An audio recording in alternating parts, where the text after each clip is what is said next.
Hello and welcome to another edition of Pop and Scott Talk Baseball.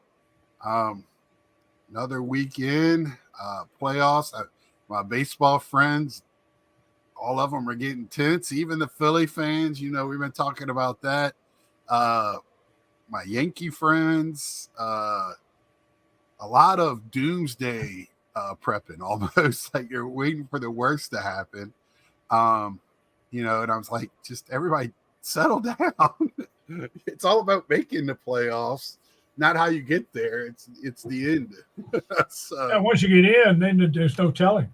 right, right, and like we said, it's almost I almost rather play the first week than sit out that first round, It and didn't do them any good last year. it didn't do anybody good last year. So I mean, what do you got for us today, Dad? Well, Joey Votto retired Yes, this he week. did. He decided to retire after he tried to do his rehab and he had another problem, so he retired. He had his lifetime. He had 2,135 hits, 356 home runs, 294 career batting average, and 1,144 RBIs. Um, he was an MVP also. So And he so had that's all. he had a really nice career. Hall of Hall of Very Good. That's where Yeah, he's at. yeah, And it's not gonna be any slack. He'll be probably in the Ring of Honor or whatever they got in Cincinnati, and there ain't no sure. slouches in that. So, that'll be an honor for him as well. So But he was the one I was telling you about that Soto copied when he got two strikes on him when he widened his stance and choke up a little bit and just try to make contact, so he could at least hit the ball. That right. was what he was going to do. That Yeah. was What one thing. do you have Vado's lifetime average there? His batting average for lifetime is 294. Yeah. I knew he slid under three. Well, at one point because he was really on He that. was over 300 until the last couple of years. Right. Injury, getting older. And I mean, his last year in Cincinnati, he was letting his personality really show. And I mean, he set himself up for a career after baseball, doing either working in with MLB, a team, or a TV. I think he'd be a great TV personality. Yeah, yeah. Last night, Bowden Francis for the Blue Jays, he took a no hitter into the ninth inning, and the first batter up in the ninth inning hit a home run off of him. Then they took him out of the game. He struck out 12 in 8 innings. So, So he, let me ask you this, Dad. You watch a lot of games, seen a lot of no hitters, and I have. I mean, seen my share.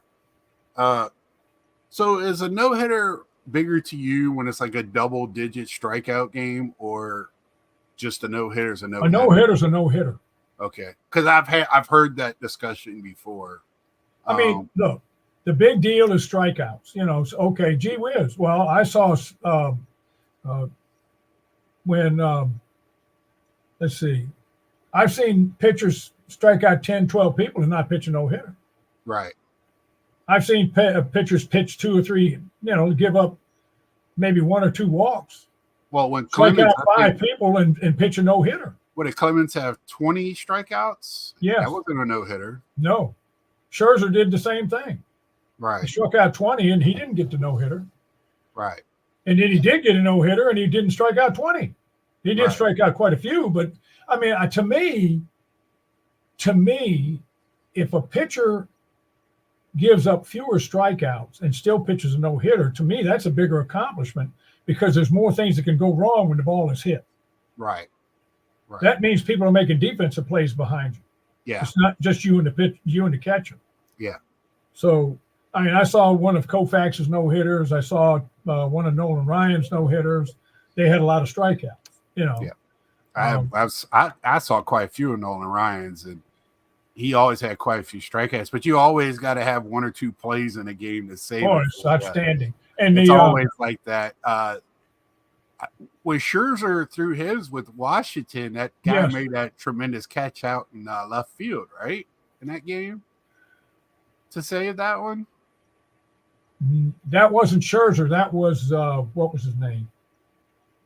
Got traded to Detroit. Detroit, yeah. I know who. Zimmerman, yeah. Zimmerman, yeah. It was the pitcher Zimmerman. He pitched a no-hitter that day, and the kid made that catch in center field. Yeah. Left center field. Yeah, it was the left fielder came over, made that catch. That was about the only thing he did that year. Yeah, when he came by, when he came running by him, when they did all the handshaking and hugging and all that stuff, Zimmerman looked at him and says, "You can have anything you want."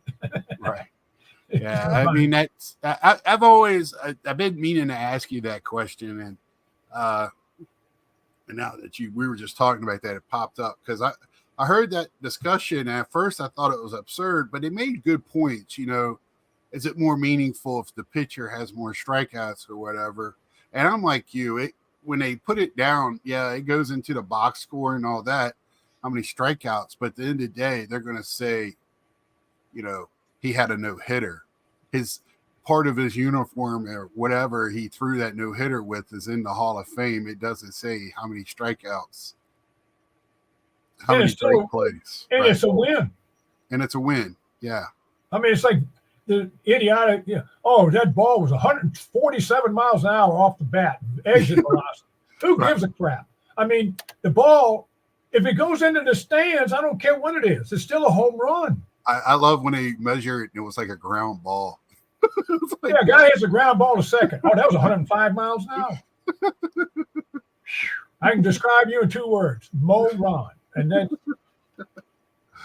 I mean, it's just right. And you made a comment last week, and it's so true. And that was about Brian Snitker of the Atlanta Braves. You said that if he'd been the manager in the '90s when they had Bobby Cox, they'd have won more than one World Series, and I agree with you. Yeah, because Bobby Cox, I think he was a mediocre manager. He was. I mean, that's to have a team like that and only win one World Series. I remember playing the Yankees. I'll never forget this game. They won the first 2. It was when the kid playing center field was a rookie. Who? I'm sorry. For the Braves. For the Braves this year? No. When they won the World Series, when they played the Yankees in the World Series back in the '90s, Andrew Jones. Andrew Jones was playing, and he hit the 2 home runs in the first game in Yankee Stadium, and they won the second game. Right. They won the first 2 games in Yankee Stadium. They're going home 2-0 to Atlanta. They lost the next 4 games because the third game, the Yankees they were pitching David Cone. Yeah, they were pitching David Cone, and so they. That was the home run game, right? Where the kid that was the next game. Oh, okay. The third game, David Cone was pitching for the Yankees, so they knew they were going to get a good game. Right. I mean, the Braves didn't matter who was pitching for the Braves; it was decent. Right. But anyway, first inning, first batter for the Yankees gets on. The second batter bunts in the second. Third batter got a base hit and scored him, 1-0, going in the bottom of the first. The leadoff batter for the Braves gets on first base. All right, second batter's coming up. Even the announcers are going, "Oh yeah, he's going to bunt him over." It was Lemke, the second baseman. Yeah, he's going to bunt him over. He could handle the bat. He swung away and hit into a double play. Well, I can tell you why, because Lemke was known for having great playoffs. He was like a stud. All of a sudden, in the playoffs. I mean, I'm sitting there screaming, "You've got to bunt." He hits into a double play. Chipper comes up hitting third and hits a line drive into right field, which would have tied the game. Right. I remember. They wound up losing. It was the next game when the relief pitcher was in there throwing a 95 miles an hour, and the guy was fouling it off. The catcher was fouling the ball off. Girardi was fouling the ball off, and then somebody called a slider, and he hits it 400 feet. And then they just quit in the last game because they knew they were going to lose. Yeah, so they lost 4 in a row. But, I mean, that game where he could have bunted him over and tied the game up, they'd have been tied.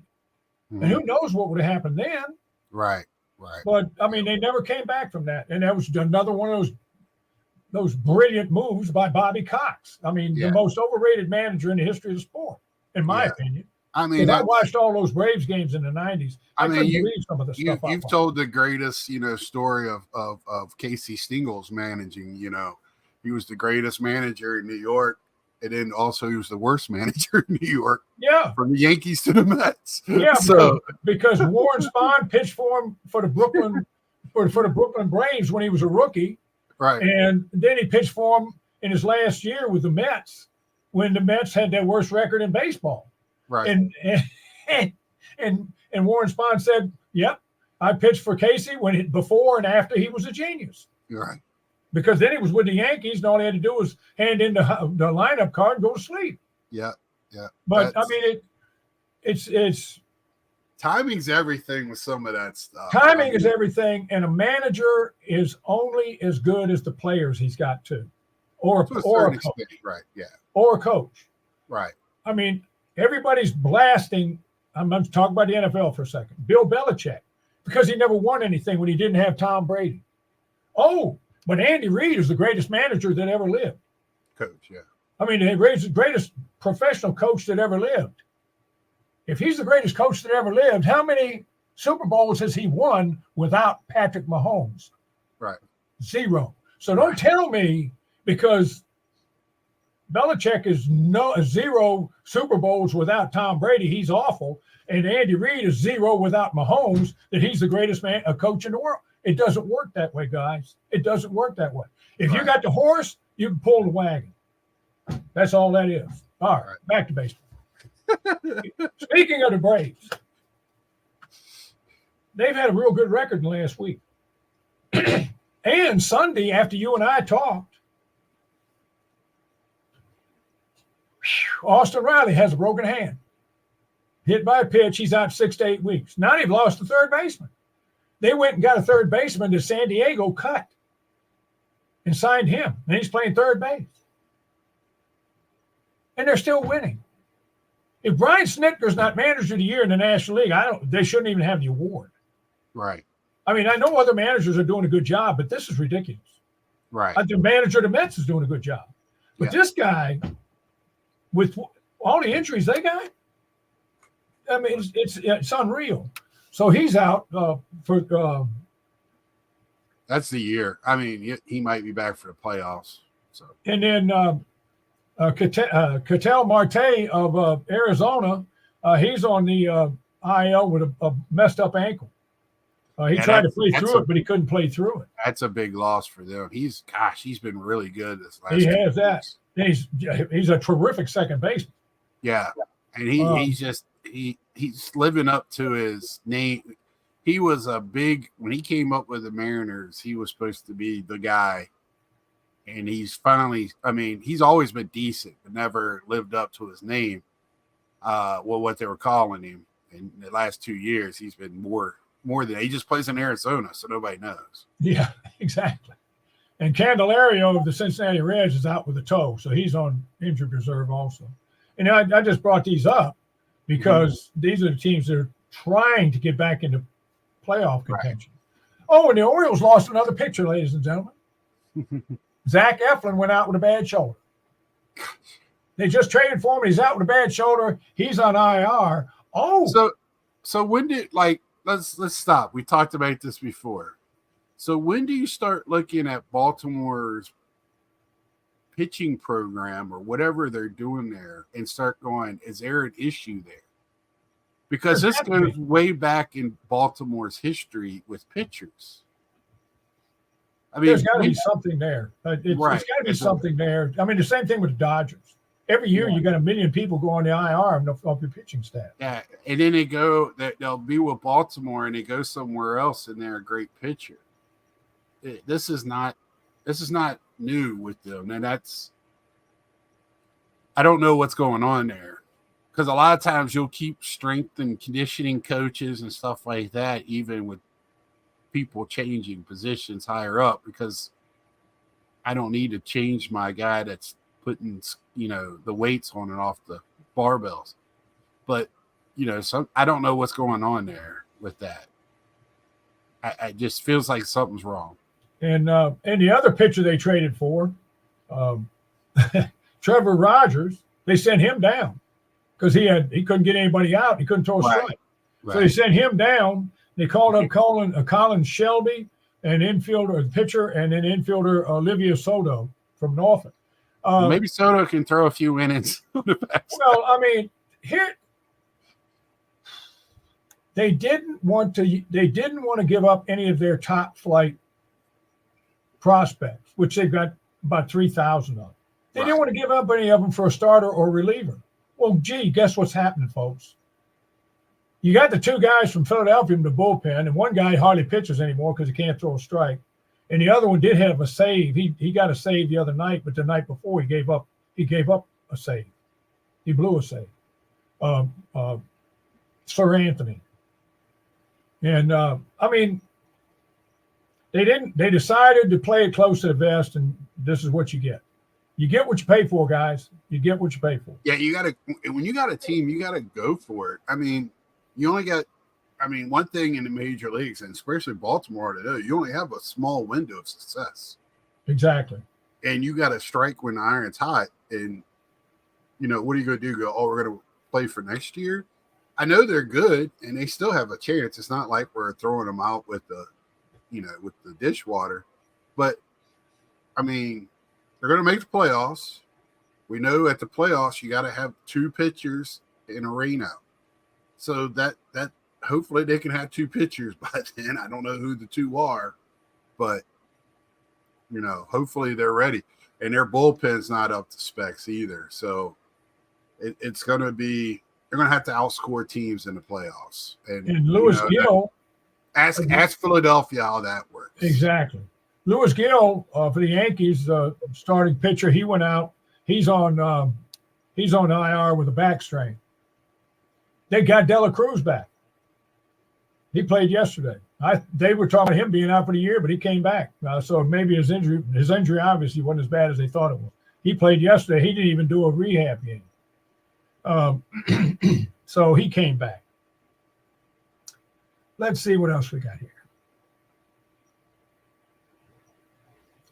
Oh yeah, the Orioles also brought up reliever Nick Vesper and Matt Bowman. What they're doing is they're rearranging the deck chairs on the Titanic. That's basically what the Orioles are doing. Oh, in Washington, we're taping this on Sunday, boys and girls. So tomorrow night he's going to make his debut, and that's Dylan Cruz. They're going to call him up, and he's going to. Yeah, so then they'll have the babies out there in the outfield. He hasn't been hitting very well in the minors. Last month he's hit over 300. Okay. In the minors. So they brought him up. They kind of just want to see what he can do. Well, this is when they're expanding the roster, right? By 2 players.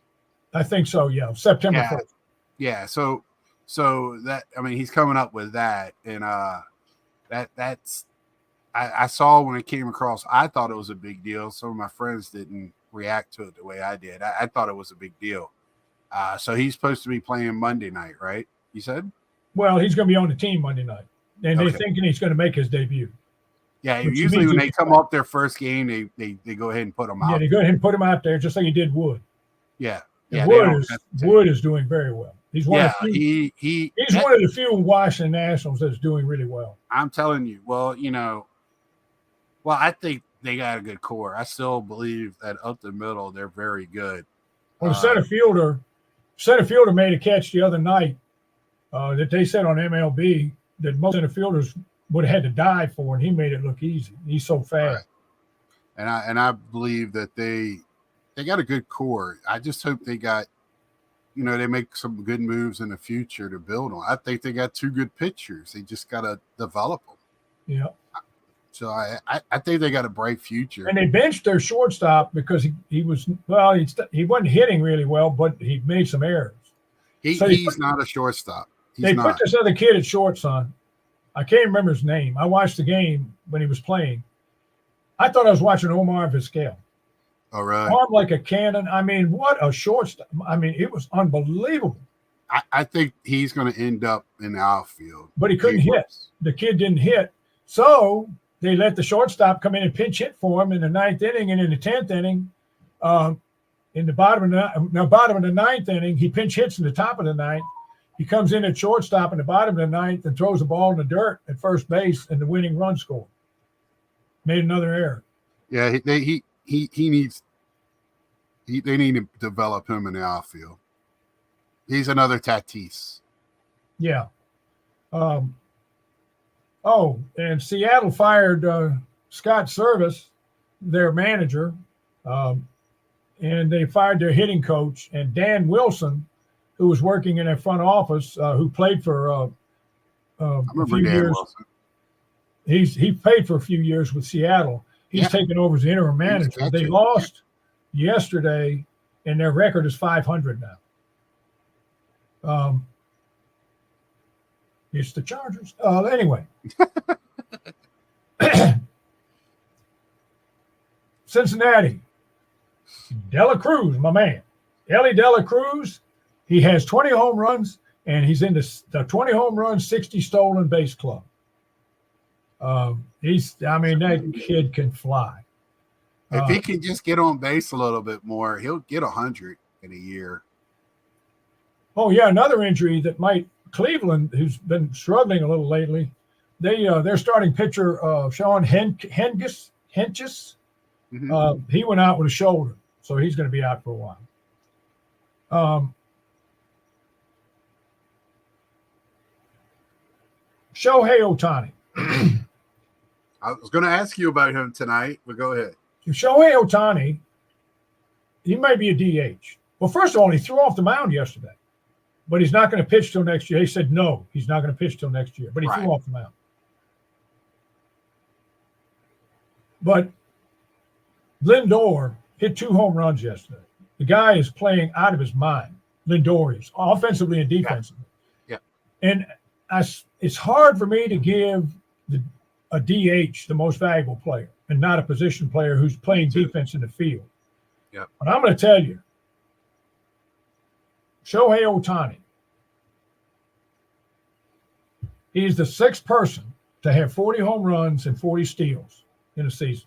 And he's the youngest ever. The 6th one.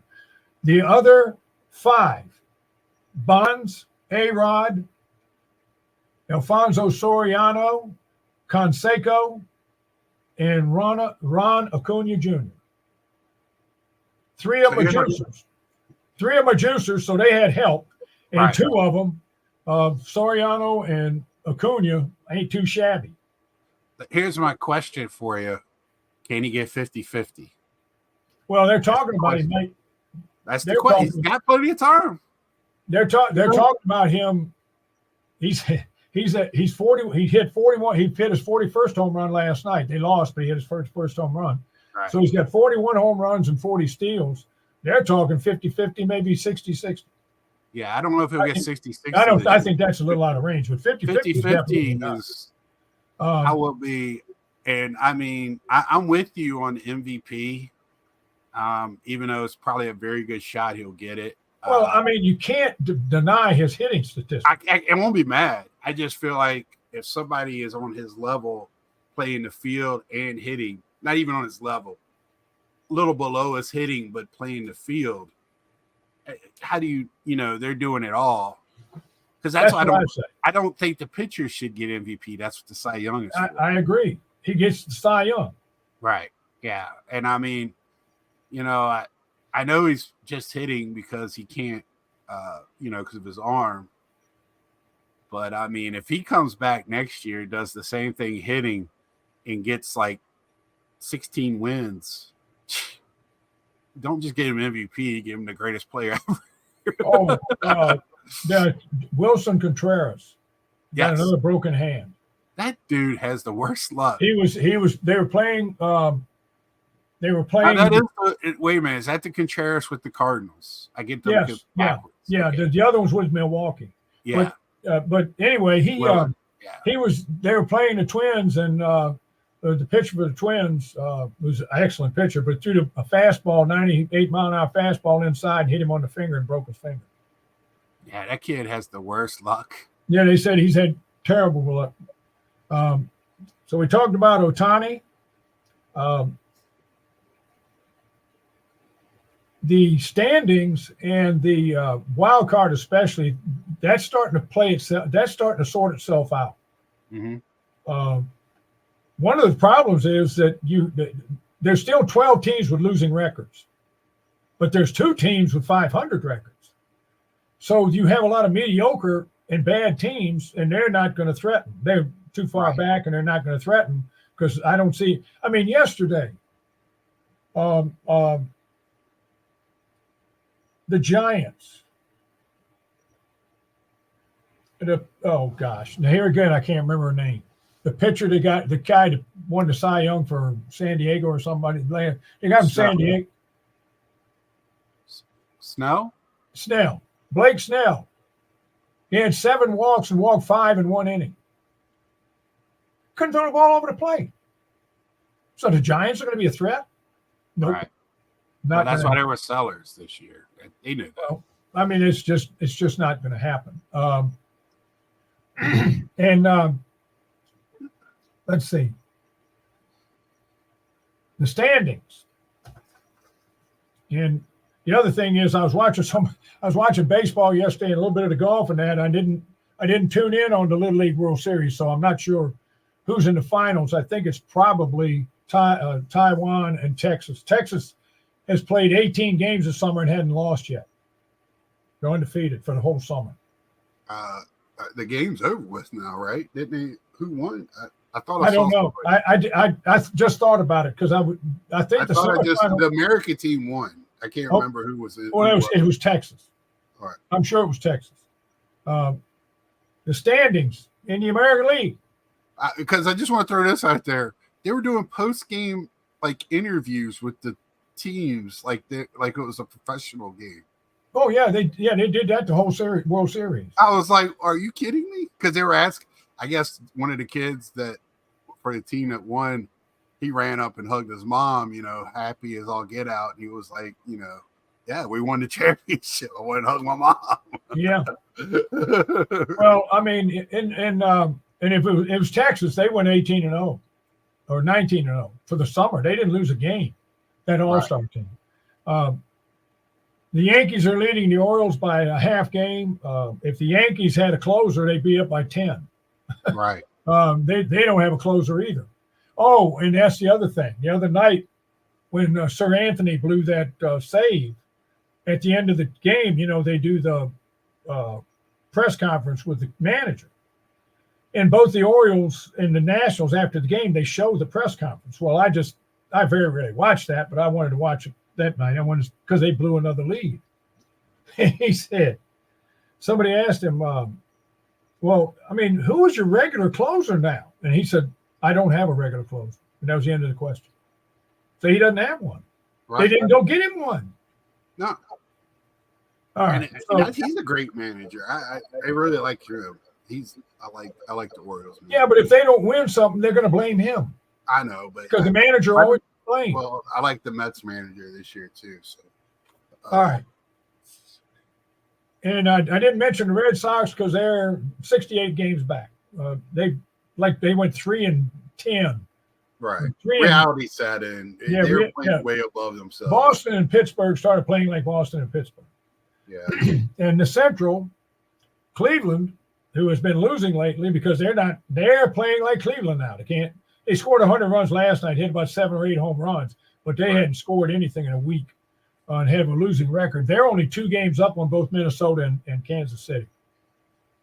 And Kansas City, the Phillies, Real Muto knocked in 7 runs yesterday, had 2 home runs. He went nuts in Kansas City yesterday. In the West, the Astros have lost 2 games in a row to the Orioles. Orioles came back late in both games and won. And they're still 4.5 games up on the Mariners because they can't win. Right. And the Mariners are really struggling right now. Well, the Orioles, Santander, if Aaron Judge wasn't playing in the American League, Santander could stand in for the most valuable player. Right. He had a grand slam the night before last in the 8th inning. Then he scored another run. They were down 5-2 going into the bottom of the 8th, and they wound up winning the game. That was the game that Sir Anthony, I think his last name's Dominguez or something. He saved it.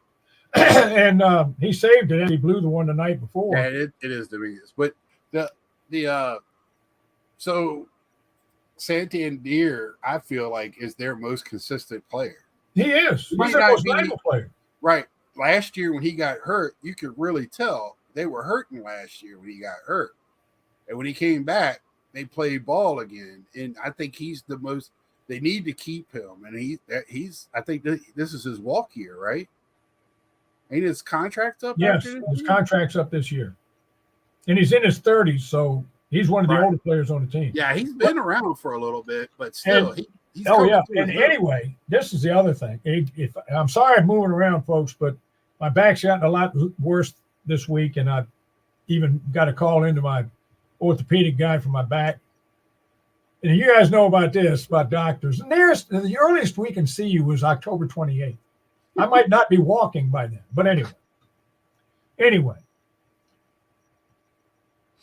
I was talking about Santander. Last night, they had a left-handed pitcher going. Flambert was pitching for him, for Houston. So they didn't start Gunnar Henderson. I mean, not Gunnar, but Holiday. Yeah, Jackson Holiday didn't start. This Hollywood show. I mean, this is in the Hollywood movies. Oh, and the thing about when Ohtani stole a base and also set the youngest for 40-40 night before last with his 40th home run, it was a grand slam walk-off. Well, anyway, so they took Flambert out because and they actually made a bad play on defense. He was still pitching, but the manager took him out, brought in a right-hander. So he sent up Jackson Holiday to hit for him, and he hit a 2-run double and won the game. So, the 20-year-old kid. Whatever clicked for him going down and coming back up, they need to feed that. Need to find out.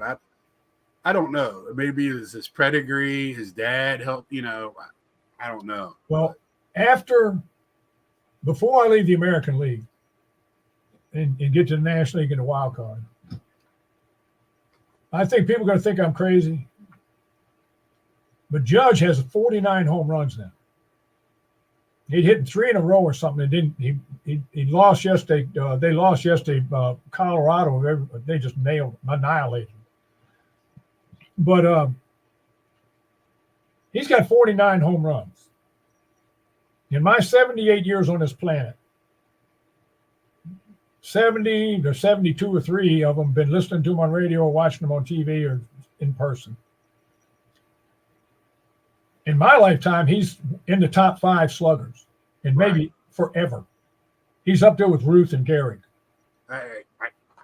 You can't deny the fact. Now, there are other players from the last 40 years that are sluggers and have a whole lot of good records.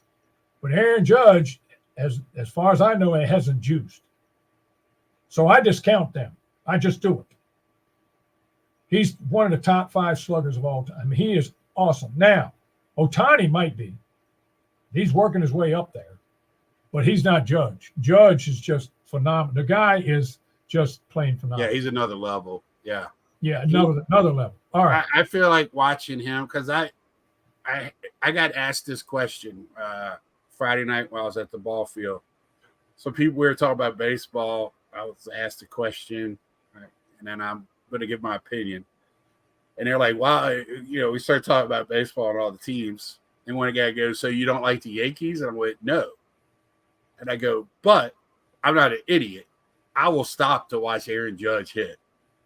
Whatever I'm doing, if he's on TV. If he's on bat, if he's at bat. I'm watching him hit. And he goes, really? I go, yeah, I think he's just – I go, there's Yankee players that I've always admired, but Aaron Judge, I don't know if I like the person too. I like the things he says, all the right things. He does the right things. And from what I understand, playing in New York, and playing in New York, doing those things, and he looks out for the kids.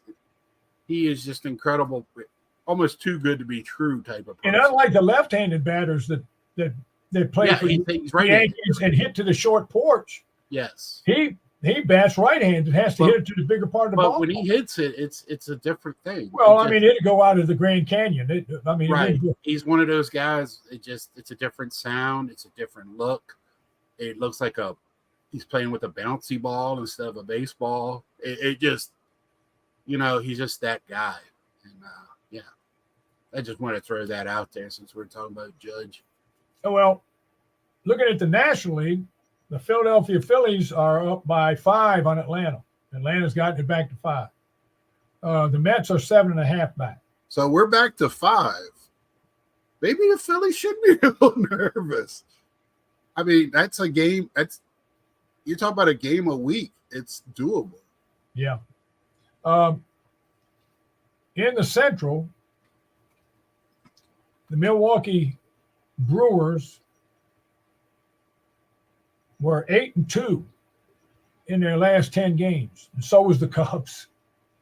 And the Cubs are only 10.5 back, and everybody else is 47 games back. Right. That's a donezo. That's a done deal. In the West, the Dodgers are up by 3 on Arizona and 4.5 on San Diego. And Arizona was 7-3 in their last 10 games. They were 7-3. Milwaukee was 7-3, and the Cubs were 8-2. Those 3 teams had best last 10 games. The wild card are the O's, Kansas City, and Minnesota, and Boston is 4.5 back. Everybody else is done. In the National League, the Arizona Diamondbacks, San Diego, and Atlanta. The Mets are 2.5 back, San Francisco 5 back, and I just put them in there because they're 5 back. Yeah, if the Phillies keep tail spinning, they might not make the playoffs. Oh, they'll make the playoffs. I mean, they're not going to fall that far. Plus the fact they get, they'll probably win today. They're playing Colorado. Right. Yeah, the Mets can't beat Colorado, but they probably can. But I mean, they're playing Colorado, and here again, like I mentioned last week, one of these days I'm going to start paying attention to the schedule because that's going to be important. Who that's crucial. Right. How many home games you got left? How many, this, that, and the other? I mean, it was there was a pitcher on there the other night. That at home he was his earned run average was 2.3, and on the road it was 8.6. And I mean, okay, go figure. What is he pitching? Nothing but in American League East stadiums? I have no idea. Jeez. But his home field is. Well, then there's some Grand Canyon, and at home, at away, he plays only in American East Stadium. Houston won the American League West last year and had a losing record at home because they couldn't win at home. Right. They were better off on the road. Yep. Go figure. I mean, Houston and Washington played a World Series in 2019. Nobody won at home. Yep. So I mean, that's why you play the games, right? Yeah. That's why you strap them up. Nothing's guaranteed. Yep. Yeah. So I mean, everything looks good on paper, but you got to play the games. Some of these teams don't even look good on paper.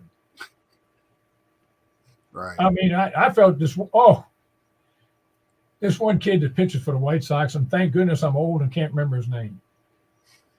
But he was pitching the other day for the White Sox.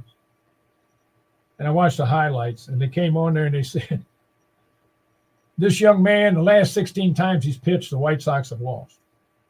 Now, he didn't lose all 16 games, but the last 16 times he pitched, they lost.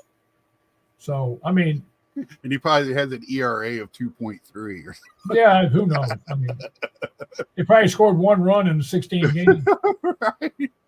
Yeah. But some of these the statistics in baseball, some of them are just plain weird. I mean, they're just strange. Like you brought up last week that the Phillies have had one 7-game series in all the playoffs they've had over the years. Right. And they've been around. They either won them in 6, swept them in 4, or lost them in 4. Right. Well, you got to like my friends that are from Philly. You got to remember there was many years they won't end up playoffs. They weren't anywhere. So, They went about 30 years, and then they had the 50 Whiz Kids, right. and then they went about another 30 years. Yeah, that was that was the statement. And the You gotta 50 Whiz remember. Kids got swept by the Yankees. Right. So, well, Ed, if that's all we got for today, anything you want to leave us with, or any words of enlightenment that you want to leave us with tonight? No, I'm just as a quasi Oriole fan. It just upset me when I watched the trade deadline and saw that they didn't get a quality starter and they didn't or a quality reliever. I said, well, okay. But I'm a Washington Nationals fan first. Don't get me wrong, but I root for the Orioles too. So yeah, I was with you on that. Me and you, the Orioles were our first team we could watch locally on TV when we were when you were coming up, right? You let me, you did let me come home from school to watch them in the World Series thing and all that stuff. So we still played afternoon games. So we're both Orioles fans, but I'm a Mets fan at first, and I was going to go, okay, they're going to give up some good players, but if they win or at least go after it, that's okay with me. But, but they didn't do that. So. Oh, that's about. I mean, I don't have any. I don't even have a yogiism this week. Right. He said so many crazy things. He and Casey Stengel. I mean, they're and just and both of them managed the Mets. So there you have it. I'll tell you something right there. So they could have managed Seattle. We're gonna leave y'all at that. Till next time, like, share, tell a friend. Thank you for choosing to watch this, and we'll see ya. #WatchTheGames.